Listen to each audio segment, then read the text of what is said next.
Go for it. Alright, so this is a story about the time I got the worst shock of my life.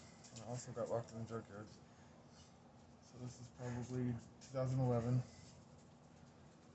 And I had a 1990 Honda Prelude with automatic transmission. The transmission went bad. Instead of getting a new automatic transmission, I decided to convert the car to 5-speed. So along with that came a lot of things that you have to get for it.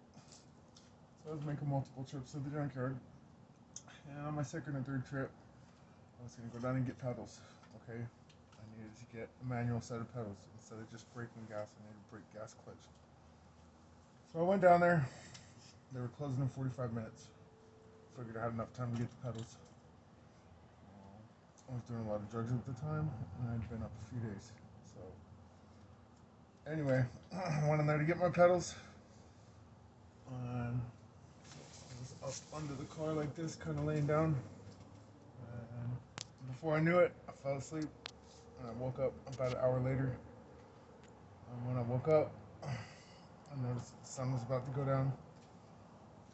So in a panic, I left my tools at the car. And I walked around and I noticed that nobody was there. The junkyard was closed, folks. So, not thinking of a way out, I figured I'm at the junkyard. I might as well get as many parts as I can, and I'll figure out a way out later. So, what I did was I went back to the car, got my pedals as I intended, and I got the flywheel, throttle cable, clutch cable, everything else that I needed for the car. So, by this time it's approaching 8 or 9 o'clock. I have my tools, a big tool bag, maybe weighed about 80 pounds, and I have my car parts with me, okay?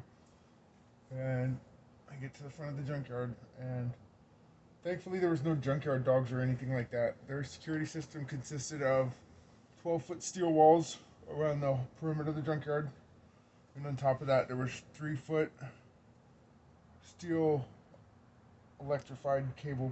Razor wire. Yeah, and razor wire on top of that.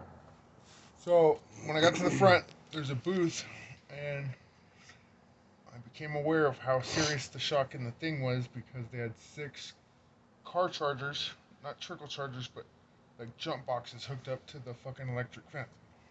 So I'm not sure how many volts it was pushing, but long story short, I had to find a way out of the junkyard. And so my first thought was I pushed a porta potty because it was about 10 feet tall and the fences were like 12 or 13 feet. So I had to push the porta potty to the corner of the junkyard. I was going to attempt to jump over the fence because the way it's situated, there's the backyard of homes is on the other side of the wall of the junkyard that I was attempting to jump out the first side. So I pushed the porta potty over to the corner, and I had to stack a bunch of tires up to fucking get myself up on top of the porta potty. So I got myself up on the top of the porta potty, and I find myself standing up there, and I could hear the fence. Like every 3 seconds, it would pulse, and it would send like a jolt of electricity, and you could hear it fucking all around the front of the junkyard where I was locked in. But my plan was I was gonna try and jump over the electric fence and tuck and roll in somebody's backyard, and I'm a pretty big guy, so that made no sense at all. I would have hurt myself very bad, and thankfully I didn't follow through with that. But I was on top of the porta potty, and I was kind of getting my bearings and doing like Timing. yeah, I was trying to get my timing down, but I was trying to do like a test jump or like a I don't know. I was kind of probing the situation with my hands or preparing myself for what I was about to jump over. Anyway, long story short, I accidentally touched that fucking fence and I got the shock of my life. It shocked me so fucking bad. Um, Later that night, I realized fucking that I had a burn mark from where it shocked me on my hand all the way up my fucking arm right here and down my back. Anyway, long story short, it shocked the fuck out of me. I was on top of a porta potty and the porta potty started to collapse. So after I fucking got myself together after a few minutes, I felt like I had no way out. I had all my fucking parts for my car, and I was stuck in the junkyard. I had a cell phone. I really didn't want to call the police. I didn't want to call for help. It was kind of embarrassing. So what I did was I set all my shit by the front gate, and I just kind of walked around, and I looked for some other way out.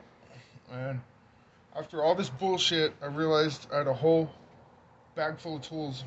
So I went to the front gate, and there was a padlock on there, and there was a 9/16 bolt, which is one of the most common bolts. So I got my ratchet out and I took the bolt off and I walked out of the junkyard. And I was still a little fucked up from the fence, from getting shocked by the fence. It was, I don't know how many volts it was. I know it was fucking a lot of volts. But I fucking walked to the Circle K. There was a Circle K about a quarter mile from there. My sister picked me up from there. And she's the one that fucking told me I had a burn mark up my arm, fucking down my back. But that's my fucking junkyard story. That's how I got shocked. It was the most fucking electricity I've ever taken in my whole life. It was fucking, I can't even describe it. My mouth tasted like metal. It shocked me pretty bad. But that's story time for tonight. Peace out. I'm Nick. Peace out. I'm Nick. We'll hit you guys with fucking another awesome story very soon. Hope you enjoy. Hit that like button. Hit that subscribe. And we'll put our Instagram links in our Instagrams in the links in description. Bam. Thank you.